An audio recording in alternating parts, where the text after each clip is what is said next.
Train কিন্তু চলে এসছে আর আমরা তো ঘুরতে যাচ্ছি সবাই মিলে খুব মজা করে। সব থেকে বড় ব্যাপার হচ্ছে একদিনের মধ্যে তৎকাল টিকিট আমরা বুক করেছি, কিন্তু একজনের সিট কনফার্ম হয়নি। তো দেখা যাক ওটা কি করা যায়। আর এই যে আমাদের ট্রেন, এসি ট্রেন নিয়েছি যেহেতু প্রচণ্ড গরম।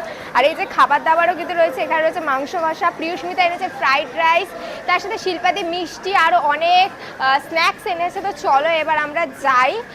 আর মজার বিষয় হচ্ছে যার সিট কনফার্ম হয়নি, মানে যে কোনো একজনেরই ধরো ওভাবে পার্টিকুলারলি কারো নাম ধরে না, তাকে জেনারেল টিকিট কাটতে হয়েছে। এবার টিটির সাথে আমরা কথা বলি, দেখা যাক কি হয়।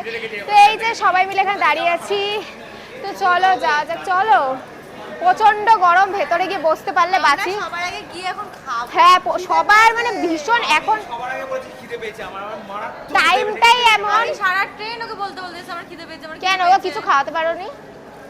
না আমি খাইনি, কারণ ও আমরা এত টেস্টি খাবার খাবো তাই এখানে জন্য। এসে খাবো বলে আমি ওখানে খাইনি। ও আবার চিংড়ি মাছ দিয়েছে ফ্রাইড রাইসে, ও আবার আমাকে ফোন করে বলছে আমাকে আমার ভাগেরটা দিতে রেখে নিই। হ্যাঁ হ্যাঁ তুমি তো ফ্রাইড রাইস খাও না তাই তোমার নেই। দিতে এখন যা পাবো তাই খাবো। ও যা পাবে তাই খাবে। তো চল চল, দেরি হয়ে যাচ্ছে। তো চলো এবার আমরা ট্রেনে গিয়ে বসি।